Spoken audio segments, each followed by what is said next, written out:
차리 씨. 저 그걸 말을 안 해?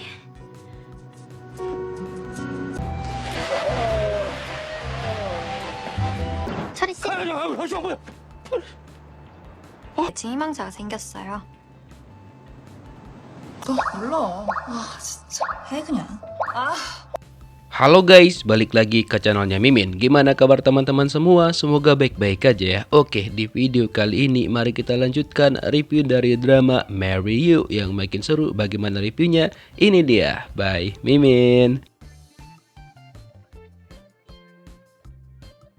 Seperti yang dikatakan sama Oina, kedatangannya di sana karena pengen berterima kasih sama Chulhui. Jadi, troli yang dibawa sama Chulhui bersama dengan anak-anak TK itu adalah troli dari perusahaannya dia. Nah, karena itu trending, jadi nama perusahaan dia juga ikutan tenar. Nah, setelah itu dia memilih untuk pergi dari sana karena kondisinya kan agak-agak kurang kondusif. Nah, ketika Hana keluar, ternyata Oina udah nungguin dia di sana karena ada hal yang harus mereka selesaikan. 너한테는 내가 나쁜 년인 건가? Oina mengajak Hana untuk ngopi sebentar di kafe. Jadi di sini dia pengen menjelaskan kejadian 3 tahun yang lalu. Karena dia nggak enak banget sama Hana. Karena seharusnya Chulhui lah yang menjelaskan itu kepada Hana. Namun Hana bilang bahwa dia itu sudah tidak peduli akan hal itu dan memilih untuk tidak mendengarkan penjelasan dari Oina. Sebesar apapun usaha Oina untuk menjelaskan, tetap aja Hana tidak mau dan memilih untuk pergi dari kafe itu. Sebenarnya masalah lainnya yang dihadapin Hana sama mantannya Choi Gi-jun pada waktu itu adalah, nah ketika itu mereka kan udah punya rumah tuh sebenarnya untuk masa depan, tapi rumah tersebut dijual sama ayahnya Gi-jun, padahal itu dibeli sama Hana dan juga Gi-jun berdua. Dan pada waktu itu Gi-jun juga nggak bisa dihubungin sama sekali, makanya posisi Hana tuh kayak serba salah banget pada waktu itu. Nah, sementara itu Chulhui membuka bingkisan yang diberikan sama Oina. Ternyata itu ada amplop yang isinya uang. Nah, Chulhui nggak mau dong dengan hal-hal yang begini. Jadi dia memutuskan untuk mengembalikan uang itu besok ke kantornya Oina. 같이 나랑 시켜줘라. Tapi sebenarnya Oina itu kayak memang udah benar-benar tertarik banget sama Chulhui. Sampai-sampai dia meminta tolong sama Gi-jun untuk menjodohkan dia dengan Chulhui. Dan dia juga bilang bahwa kali ini dia serius dengan perasaannya. 04년생? Keesokan harinya ada yang memberikan lamarannya ke kantor Jung Hana, seorang perempuan kelahiran tahun 2004 masih muda banget Gen Z yang bernama Na Ji-won. Dan sebenarnya kriteria dia itu nggak cocok sama Chulhui karena dia maunya adalah pria kaya raya dan juga banyak harta. Nah terus tiba-tiba Gi-jun bilang ya ada sih yang cocok sama Chulhui yaitu Oina. Cuma Hana nggak setuju karena dia masih menganggap bahwa Ina adalah perempuan tidak baik-baik. Nah, dia bilang sama mereka, pokoknya aku nggak setuju kalau misalkan Oina itu dijodohkan sama Chulhui. Setelah itu Gi-jun berusaha menjelaskan sama Hana, tapi Hana tetap nggak terima dan dia menganggap bahwa semua itu hanyalah akal-akalannya Chulhui dan juga bagian rencana dia bersama dengan Oina. Makanya Hana bilang bahwa dia hanya pengen menjodohkan Chulhui itu dengan perempuan baik-baik, bukan tidak perebut pacar orang seperti sosok Oina, dan dia juga tidak mau mengambil keuntungan dari hal tersebut. Terus kan tiba-tiba aja Na Ji-won yang si Gen Z yang ngelamar ke tempatnya Hana itu dia bilang kok dia nggak dipanggil-panggil dan juga apakah dia nggak masuk kriteria ataupun gimana. Hana bilang kriteria yang dicari sama Hana itu agak ketinggian. Namun dia nggak terima akan hal itu. Apa salahnya tuh walaupun umur dia masih 20 tapi dia juga sudah siap untuk menikah. Nah biar nggak kemana-mana ya kan, untung aja Pak Seunggu datang menengahi mereka jadi aman. Keesokan harinya akhirnya Chulhui memutuskan untuk pergi ke kantornya Oina untuk mengembalikan uang itu. 차리 씨. Oina seneng banget dong karena kan kedatangan Chulhui. Kebetulan Chulhui selain mengembalikan uang dia juga mengembalikan troli yang dia pakai kemarin bersama anak-anak TK. Nah Chulhui bilang sama Oina bahwa uang itu nggak bakal pernah cukup. Yang paling nggak ternilai adalah rasa terima kasih kepada orang yang sudah membantu kita. Nah makin kelepek-kelepek lah si Oina. Dan dia mengatakan bahwa Chulhui itu kayak benar-benar tipenya banget. Sementara itu, Choi Gi-jun malah menggalau di kafe temannya Hana. Nah, di sini dia udah mabok berat dan kebetulan Hana datang pada malam itu mau makan di sana. Tapi dia terlihat sama Gi-jun, lalu Gi-jun datang menghampiri Hana dengan keadaan yang mabok berat. Dia bilang sama Hana bahwa dia harus meluruskan apa yang terjadi 3 tahun yang lalu. Dia meminta maaf sama Hana. Dia bilang bahwa dia melakukan hal itu karena dia tahu bahwa ayahnya itu ngejual rumah yang sudah mereka beli. Dan di hari sebelum pernikahan mereka, keuangan keluarganya itu udah hancur banget. Jadi dia meminta Oh In-na pura-pura jadi pacarnya biar Hana itu marah dan juga memutuskan hubungannya dengan Choi Gi-jun. Dia nggak mau kalau misalkan Hana itu nanti setelah menikah sama dia hidup tidak berkecukupan. Nah, Hana bilang kenapa nggak bilang dari kemarin. Gi-jun bilang dia nggak sanggup dan dia nggak mau menyakiti Hana. Dan setelah itu tiba-tiba aja dia pingsan. Dan nggak lama setelah itu datanglah Chul-hui dan diminta bantuan sama temannya Hana untuk ngebopong Gi-jun dari sana karena kan dia udah mabok banget. Nah, setelah Chul-hui ngantar Hana, giliran dia ngantar Gi-jun karena kan rumah mereka sama, tapi nggak dibopong lagi sama dia, tapi diseret kayak gini. Aduh, pantatnya dia pasti cedera tuh.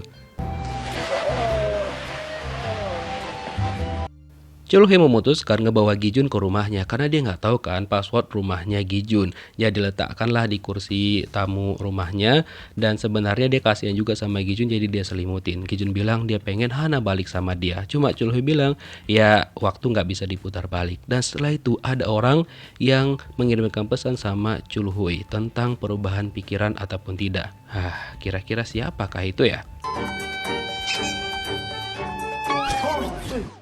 Keesokan paginya, Gi-jun dibuat kaget pas dia bangun. Loh, kok tiba-tiba ada 2 bocil? Dan setelah dikonfirmasi bahwa dia itu kan berada di rumahnya Chul-hui dan keponakan-keponakan Chul-hui bilang bahwa kayaknya bokongnya si Gi-jun tuh lumayan cedera parah gara-gara diseret sama Chul-hui.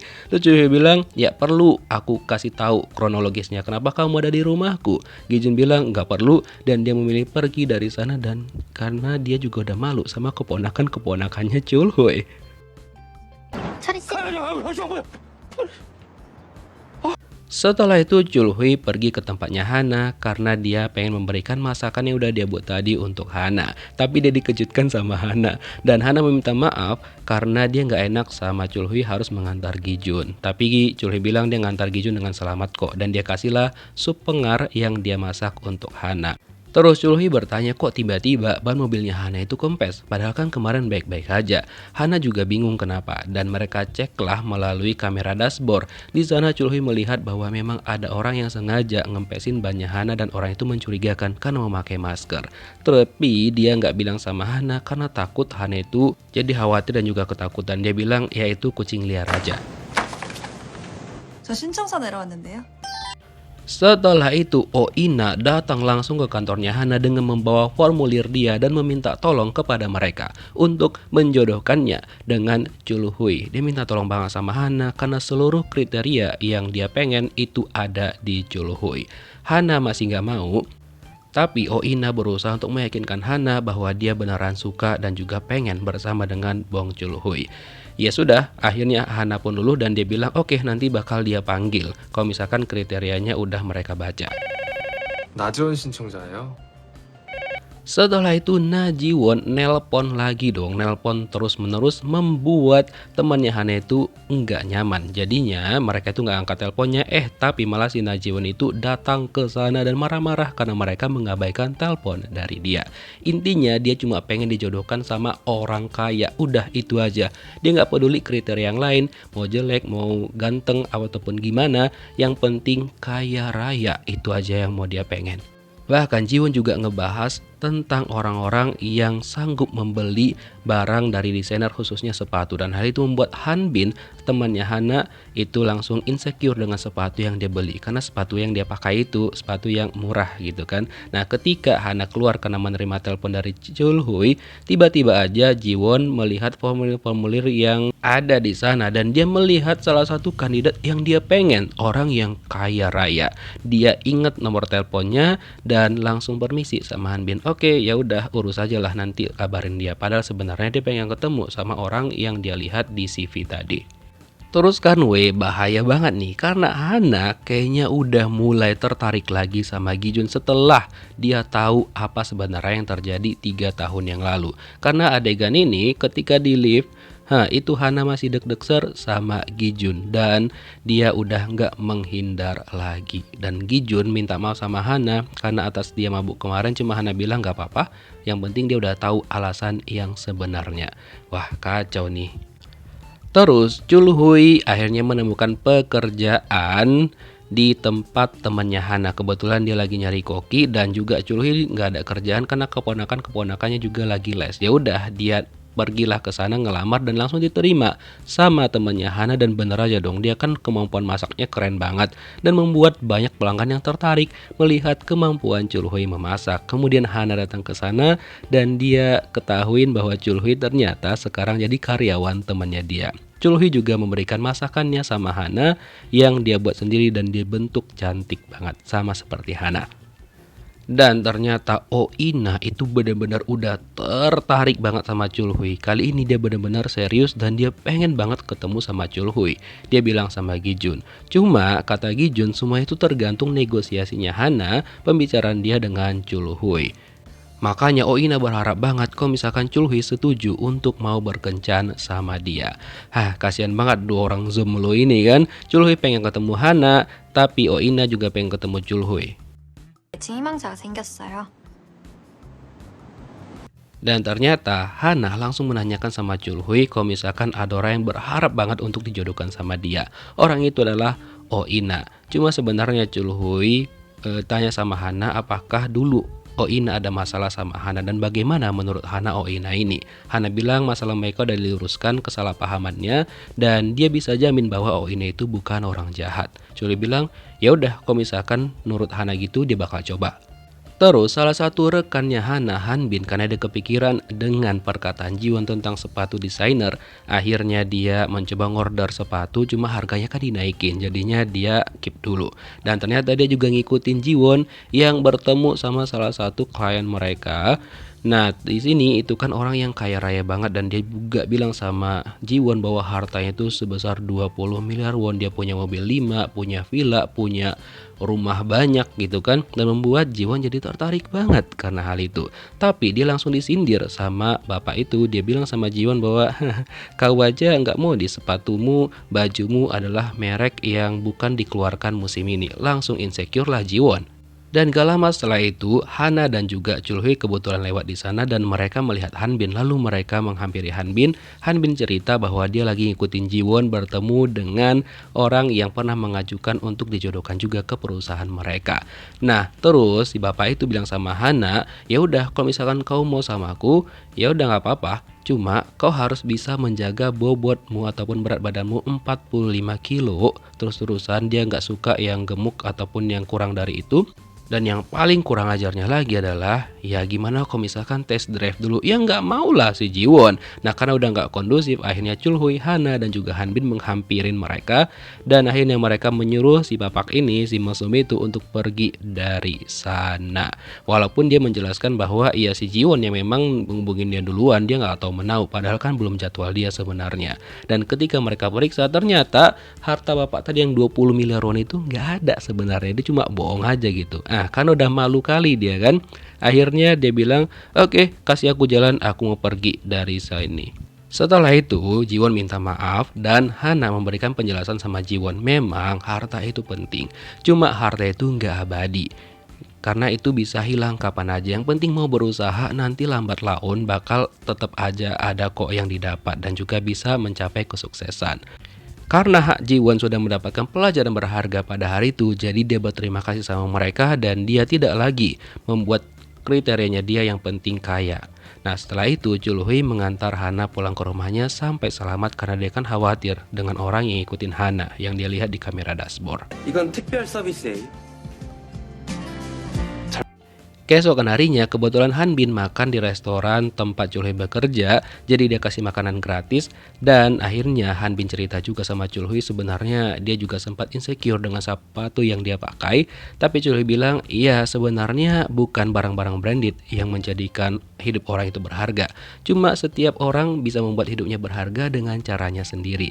Akhirnya ketika Han Bin ditawarin lagi dengan si sepatu desainer yang udah dia beli yang awalnya harganya naik terus diturunkan lagi, dia memilih untuk enggak deh, enggak dulu. Good job Han Bin.